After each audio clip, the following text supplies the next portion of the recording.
Welcome to food corner. இந்த வீடியோவில் சுவையான மஷ்ரூம் தம் பிரியாணி வீட்டிலையே எப்படி செய்கிறதுன்னு பார்க்கலாம். இதுக்கு நான் 3 மஷ்ரூம் எடுத்திருக்கேன். 3 மஷ்ரூம் வாங்கினீங்கன்னா 6 பேர் தாராளமாக சாப்பிட்லாம். இந்த மஷ்ரூம் எல்லாம் நறுக்கி வச்சுக்கலாம். ரொம்ப பெரிய மஷ்ரூமாக இருந்ததுன்னா 4 நறுக்கிக்கோங்க. இல்லை மீடியம் சைஸில் இருந்ததுன்னா 2 நறுக்கிக்கோங்க. ரொம்ப சின்னதாக நறுக்கிட்டிங்கன்னா நல்லா இருக்காது பிரியாணிக்கு. நீங்கள் இதுலேயே மட்டன், சிக்கன், ஃபிஷ் தம் பிரியாணி கூட செய்யலாம். ரொம்பவே டேஸ்ட்டாக இருக்கும். காரம் மட்டும் அதிகமாக சேர்த்துக்கணும் நம்ம மஷ்ரூமுக்கு சேர்க்குறத விட. ஸோ இப்படி நறுக்கி வச்சுருந்த மஷ்ரூமை நல்லா அலசிக்கலாம்.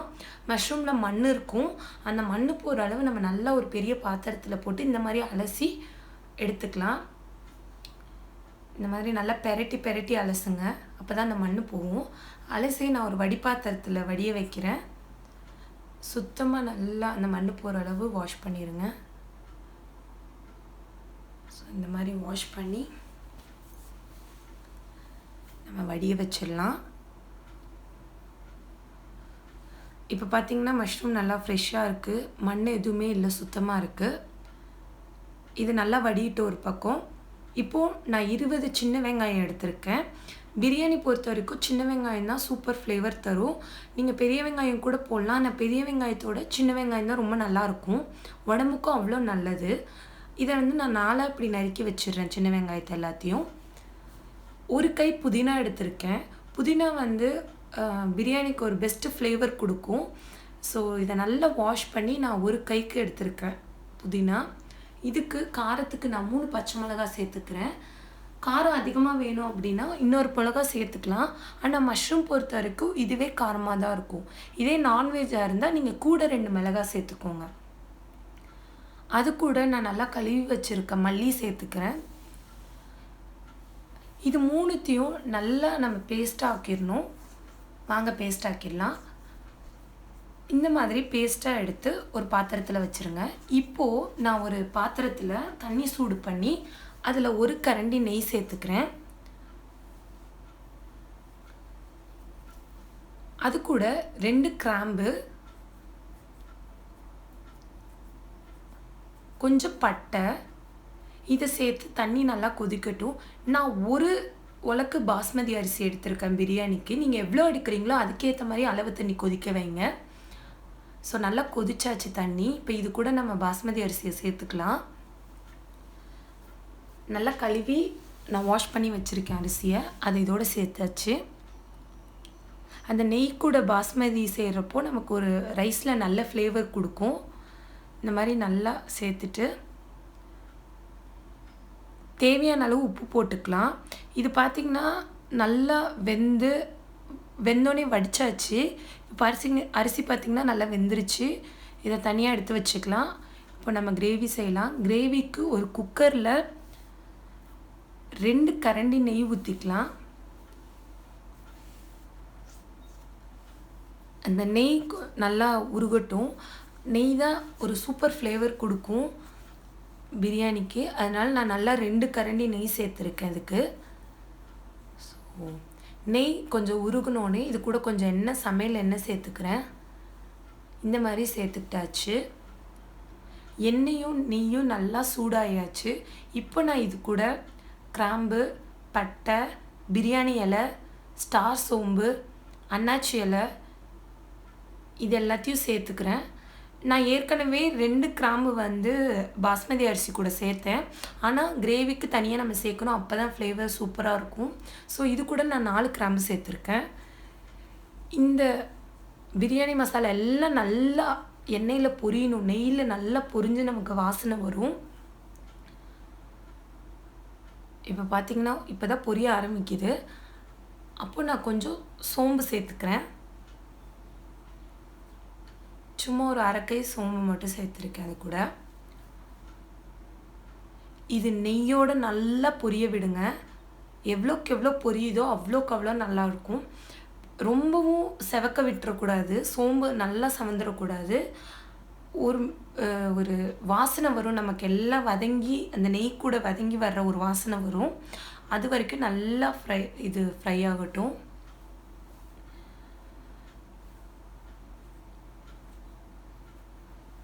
இப்போ தான் நமக்கு ஃப்ரை ஆக ஸ்டார்ட் ஆகுது. அந்த கிராம்பு, பட்டை இதோட வாசனைலாம் வருது. அதுவும் அந்த நெய் கூட சேர்றப்போ இன்னும் நமக்கு ஹெவியாக வாசனை கொடுக்கும். பிரியாணியே டேஸ்ட்டாக கொடுக்கும். நல்லா வதங்கிடட்டும்.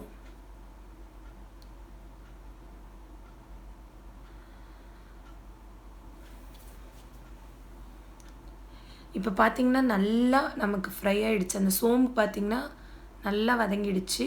இப்போது நான் வந்து நம்ம நறுக்கி வச்சுருக்க வெங்காயத்தை சேர்த்துக்கிறேன். சின்ன வெங்காயம் நல்லா பொரியணும். அது கூட நான் 2 பச்சை மிளகா சேர்த்துருக்கேன். ஏற்கனவே நம்ம அரைக்கிறப்ப கொஞ்சம் பச்சை மிளகா சேர்த்துருக்கோம். இப்போது வதக்கிறப்ப சேர்த்தா இன்னும் டேஸ்ட்டாக இருக்கும். இந்த வெங்காயம் நல்லா பொரிஞ்சு வரணும் எண்ணெயில். அதாவது அந்த வெங்காயத்தோட சாரோட டேஸ்ட் மட்டும்தான் இருக்கணும் சாப்பிட்றப்ப. வெங்காயம் வந்து நம்ம வாயில் படக்கூடாது. எந்த டிஷ் செஞ்சாலும் அப்படி தான். அது நல்லா வதங்க விட்டுறணும். வெங்காயம், தக்காளி எல்லாம் நல்லா வதங்கிடணும். நம்ம வதக்கிறதுல தான் இருக்குது. நல்லா வதக்க விட்டுருங்க. இந்த மாதிரி நல்லா பொரியணும். பச்சை மிளகாலாம் வெந்துருச்சு, வெங்காயமும் வெந்துருச்சு. ஆனால் அது வெந்து அதுக்கப்புறம் அந்த நெய்யில் பொரியணும். அப்போ தான் ஃப்ளேவர் இன்னும் டேஸ்ட்டாக இருக்கும். இப்போ நல்லா பொரியுது அந்த வெங்காயம். பார்த்திங்கன்னா தெரியும் நல்லா பொரிஞ்சாச்சு. இப்போது நான் நறுக்கி வச்சுருக்கேன் 4 தக்காளி இது கூட சேர்த்துக்கிறேன், சின்ன சின்னதாக நறுக்கி.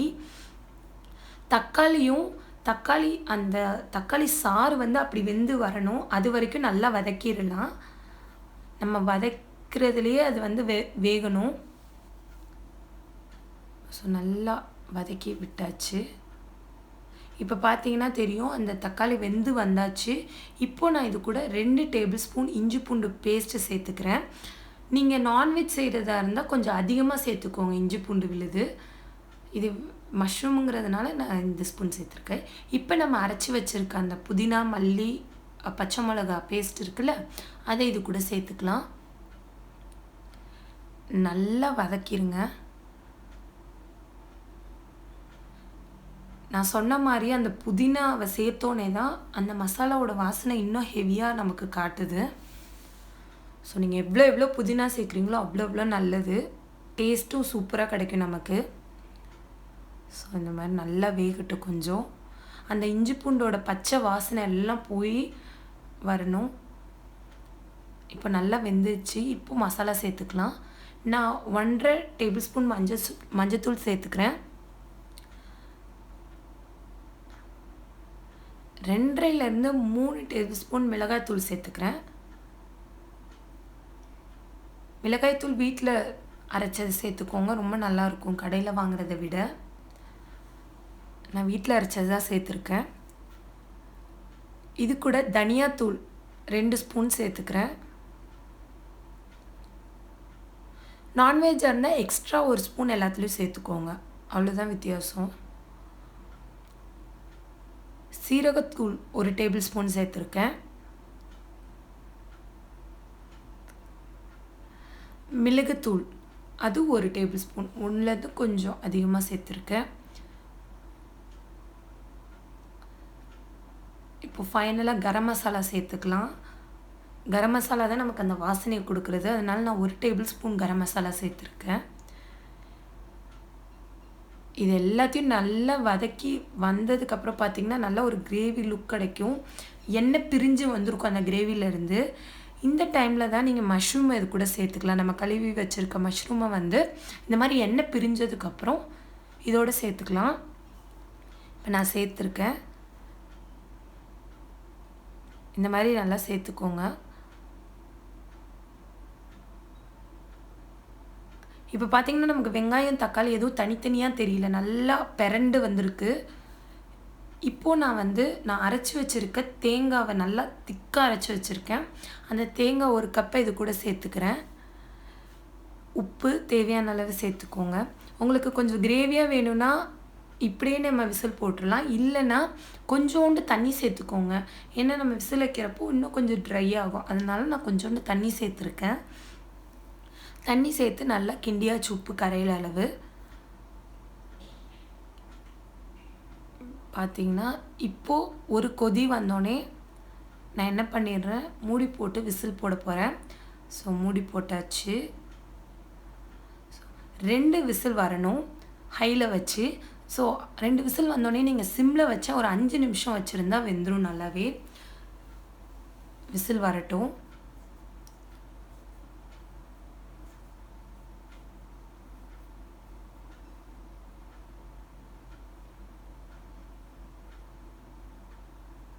ஸோ 2 விசில் வந்தாச்சு. இப்போ நான் சிம்மில் வச்சிடுறேன். இன்னொரு வானலில் நெய்யை ஊற்றி நான் கொஞ்சம் ஆனியன், பெரிய வெங்காயம் 4 வெங்காயம் எடுத்திருக்கேன். நல்லா அந்த நெய்யில் வந்து பொரிஞ்சு வரணும்.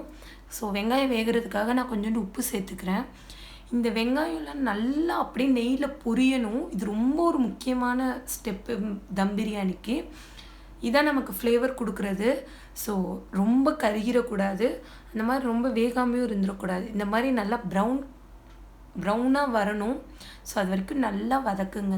நெய்யில் வதக்கிக்கலாம், எண்ணெயிலையும் வதக்கலாம். ஆனால் நெய்யில் வதக்குனிங்கன்னா இன்னும் டேஸ்ட்டாக இருக்கும். ஸோ இந்த மாதிரி நல்லா கோல்டு ப்ரௌன் ஆகிற அளவுக்கு வறுத்துக்கலாம். ரொம்ப ஹையில் வச்சு வதக்காதீங்க, மீடியம் ஃப்ளேமில் வச்சு வதக்கி எடுத்துக்கோங்க. இப்போது நெய் ஊற்றி கொஞ்சம் முந்திரி சேர்த்துருக்கேன் நான். இது கூட நீங்கள் வேறு ஏதாவது ட்ரை ஃப்ரூட்ஸ் சேர்க்குறதுனாலும் சேர்த்துக்கலாம். திராட்சை அதெல்லாம் சேர்க்குறதுனா கூட சேர்த்துக்கலாம். நான் வெறும் முந்திரியை மட்டும் ஃப்ரை பண்ணிக்கிறேன். நல்லா அந்த நெய்யில் ஃப்ரை பண்ணி எடுத்துக்கலாம். நீங்கள் குங்குமப்பூ சேர்க்குறதுனாலும் சேர்த்துக்கலாம். சில பேருக்கு ஃப்ளேவர் பிடிக்காது. சேர்த்திங்கன்னா கலரும் கொடுக்கும், டேஸ்ட்டும் கொடுக்கும் குங்குமப்பூ. இப்போ நம்ம அரேஞ்ச் பண்ணிடலாம். ஃபஸ்ட்டு ரைஸை ஒரு லேயர் நான் வைக்கிறேன். அதுக்கு மேலே நம்ம ரெடி பண்ண கிரேவி நல்லா ஃபுல்லாக ஸ்ப்ரெட் பண்ணி வைங்க. ரைஸ் எல்லா இடத்துக்கும் படுற மாதிரி, அந்த கிரேவி எல்லா இடத்துலையும் படுற மாதிரி நல்லா சுற்றி வச்சுக்கலாம். பார்த்திங்கன்னா நமக்கு அந்த மஷ்ரூம் மட்டும்தான் தெரியுது கிரேவியில். ஆனியன், தக்காளி எல்லாமே நல்லா வெந்தாச்சு. இப்போ இதுக்கு மேலே நான் இன்னொரு லேயர் ரைஸ் போடுறேன்.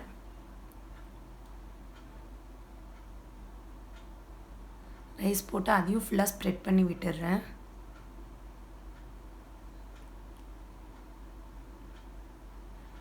நல்லா ஸ்ப்ரெட் பண்ணியாச்சு. ஸோ இதுக்கு மேலே நம்ம ஃப்ரை பண்ணி வச்சுருக்கோம் பார்த்திங்களா ஆனியன், அதை சேர்த்துக்கலாம். நல்லா சுற்றி சேர்த்துடலாம். பார்த்திங்கன்னா கோல்டன் ப்ரௌனாக தான் இருக்குது. ஸோ இன்னும் டேஸ்ட்டு சூப்பராக இருக்கும் இந்த ஆனியன் சேர்க்குறப்போ. அதுக்கு மேலே நம்ம ஃப்ரை பண்ணி வச்சுருக்க முந்திரி சேர்த்துக்கலாம். நான் சொன்ன மாதிரி குங்குமப்பூ சேர்த்திங்கன்னா கலர் கொடுக்கும், அதுவும் இல்லாமல் டேஸ்ட்டும் நல்லாயிருக்கும். அதை குங்குமப்பூ வந்து பாலில் ஊற வச்சுக்கோங்க. அந்த பாலில் அப்படியே இது மேலே லாஸ்ட் லேயரில் நம்ம வந்து ஊற்றினோன்னா ரொம்ப டேஸ்ட்டாக இருக்கும், ஃப்ளேவரும் சூப்பராக இருக்கும். ஸோ இதுக்கு மேலே நான் திரும்ப கிரேவி வைக்கிறேன்.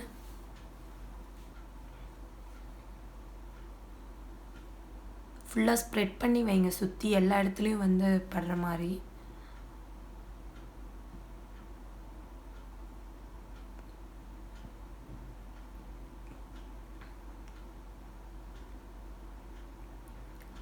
அதுக்கு மேலே நான் ரைஸ் போடுறேன். திரும்ப நான் இந்த மாதிரி 4 to 5 லேயர் வந்து இந்த மாதிரி கொடுக்குறேன் நான். நீங்கள் குக்கரில் கூட வைக்கலாம். பட் குக்கரை விட இந்த மாதிரி ஒரு பெரிய பாத்திரத்தில் வைக்கிறப்ப என்ன ஆகும்னா, நான் பெரிய வானலில் தான் வைக்கிறேன். தம் போடுறப்ப ரொம்ப நல்லாயிருக்கும். அதுக்கு தான் நான் இந்த மாதிரி பெரிய பாத்திரத்தில் வைக்கிறேன். நீங்கள் குக்கரில் வைக்கிறதுனா கூட வைக்கலாம். இந்த மாதிரி போட்டாச்சு ரைஸு.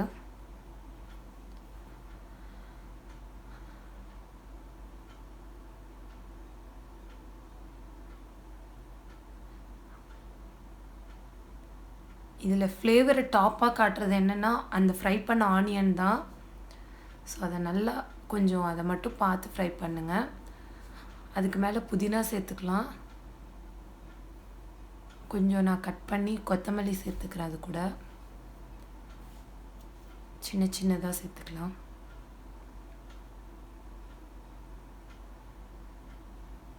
நீங்கள் இதை டேஸ்ட் பண்ணிங்கன்னா கண்டிப்பாக ஒரு ரெஸ்டாரண்ட் ஸ்டைல் தம் பிரியாணி மாதிரியே தான் இருக்கும். அது மேலே கொஞ்சம் கிரேவி ஊற்றினோன்னே நம்ம பண்ண அந்த புதினாவும் கொத்தமல்லியோட சாரும் அந்த சாப்பாடில் இறங்கி நமக்கு ஒரு எக்ஸ்ட்ரா ஃப்ளேவர் தரும். அதுக்கு தான் நான் அந்த சூடாக அந்த கிரேவி அதுக்கு மேலே ஊற்றுறேன்.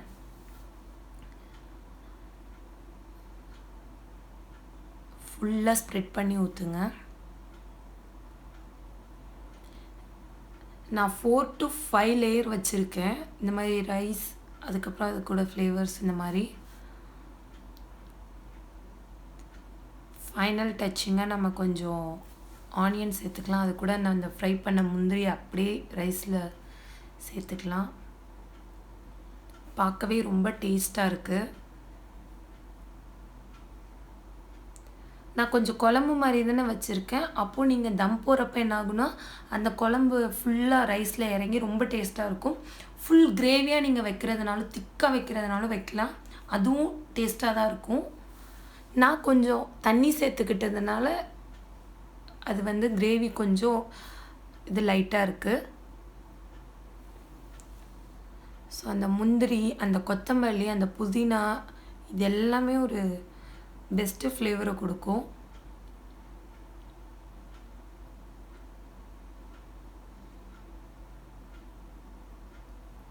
ஸோ இது எல்லாத்தையுமே நம்ம அரேஞ்ச் பண்ணியாச்சு.